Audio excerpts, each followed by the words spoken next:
Hey everyone, what's going on? Today I'm going to show you how to do a paracord bracelet, just a basic weave. It's pretty easy. You want about 8 to 10 feet of paracord, and that'll give you about a 7 to 8 inch bracelet. However, you're going to want to measure it on your wrist, and I'll show you how to do that here in a minute. Before we get there though, in order to make your weave look as good as possible, it's a pretty good idea to go underneath your buckle with your two ends.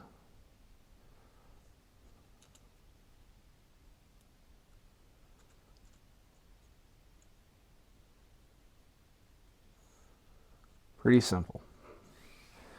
Then you take the loop you created and run those two ends through that loop and tighten it on your buckle.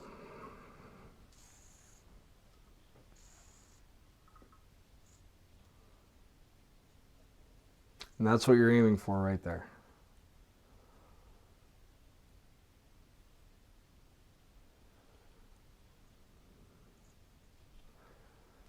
Get that good and tight. And now, while keeping your rope from overlapping, that's pretty important, because if you get a twist in this while you're trying to weave it, it's just going to make life difficult, and nobody likes that.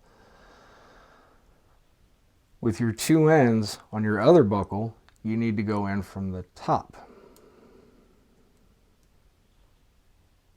Let's flatten that down a little bit. It doesn't take much to heat these up to mold them. A few seconds with your lighter.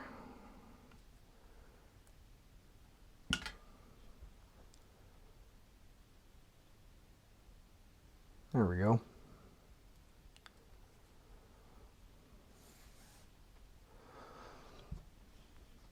And remember, be sure to keep this paracord as straight as possible.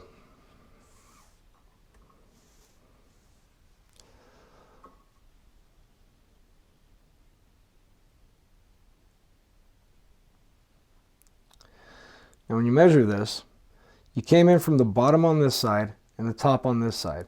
So you're going to want to flip over your finished product there, place it on your wrist, clip the two together, and make the appropriate size adjustments. If you have another paracord, you can use that one to measure as well. So as long as you want it to be about the same size. Okay, let's get organized here. You're going to put one tag end on one side and the other tag end on the other side.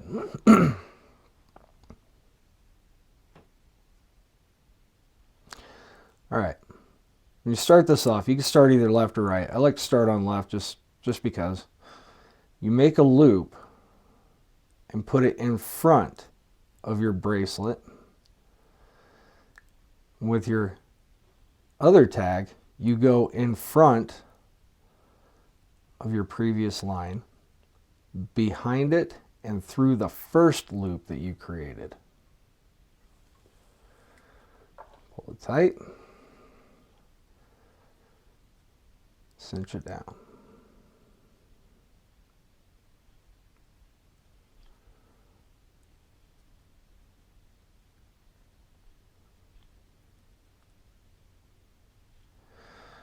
You want to make sure that this first knot is as tight as you can get it. And it's not going to look like your weave just yet, but it will get there.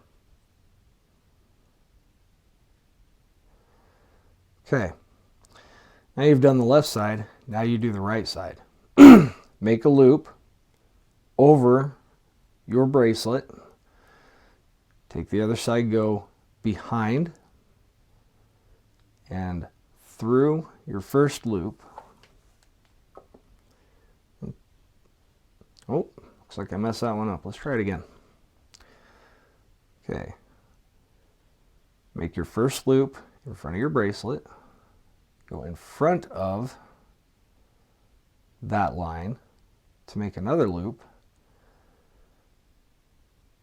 Run it through your first loop and cinch it down.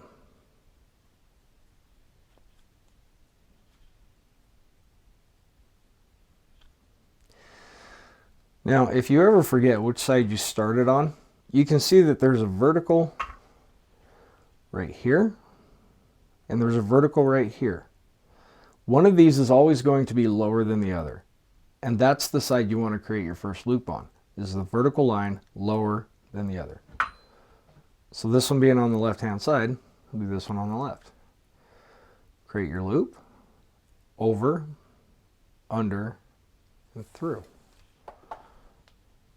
and tighten it down. Vertical is on the lower side on the right, so we'll start our loop there. Create your loop, over, under, and through. Tighten it down.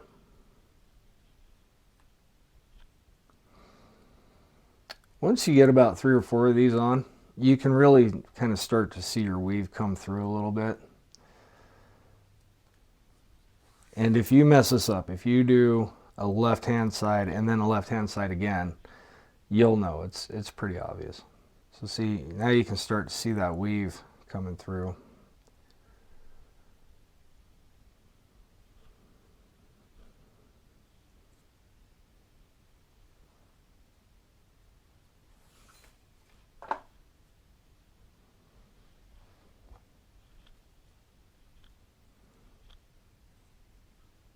Make your loop, over your loop,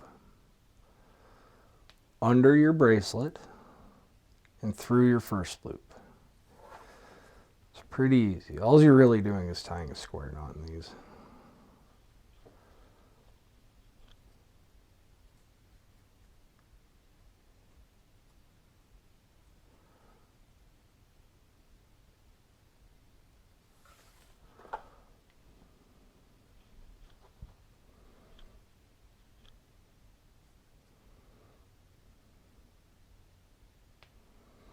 Okay, I'm going to go ahead and skip through the rest of this until I get to the end.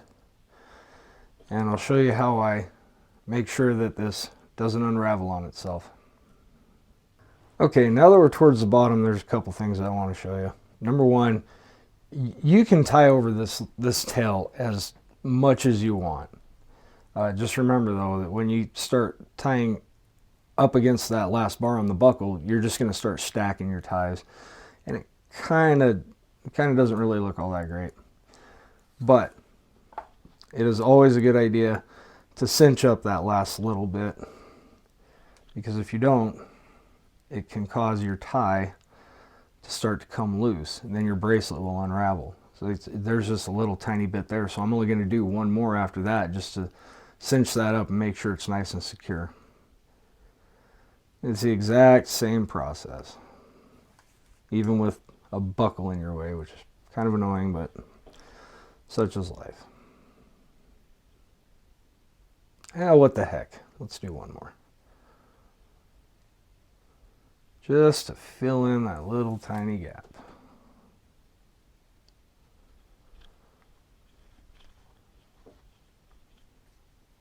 There we go. All right, and you can see that weave came in pretty good. Might be a little difficult to see on the camouflage paracord, but it came in pretty good. All right.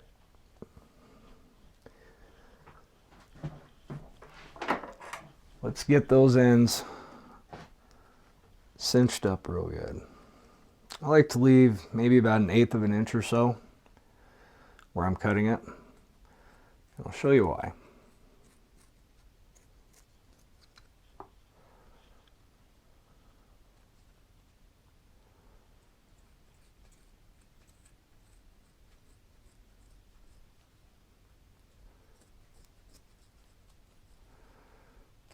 Apparently I need to sharpen my scissors.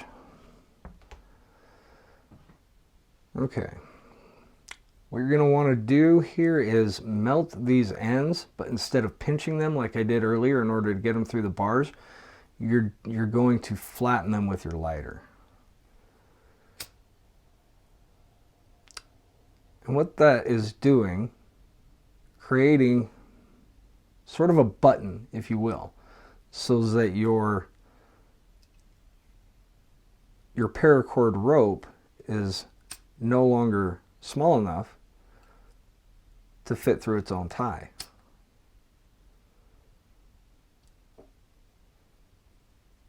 And this is pretty standard practice with these paracord bracelets. If you go buy one from the store, which I would not recommend because it's cheaper to do it this way, and this literally only takes like 15 or 20 minutes,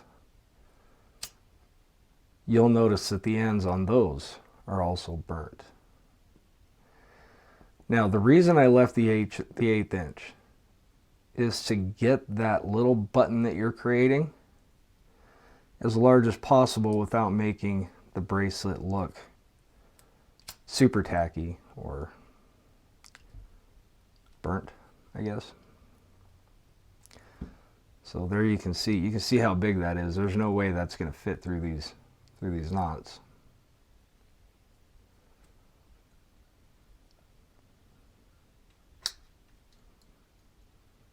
And there you go, this little paracord bracelet. This one is a 6.5 inch. You can go as high as 8 inch. You can go as long as you want. I actually have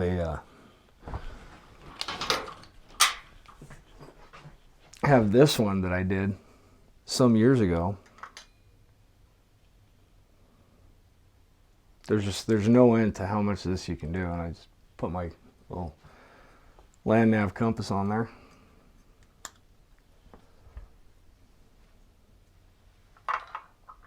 You do these for keychains. You can do them for rifle slings.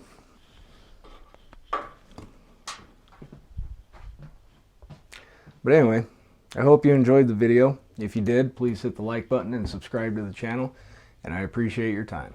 Thank you.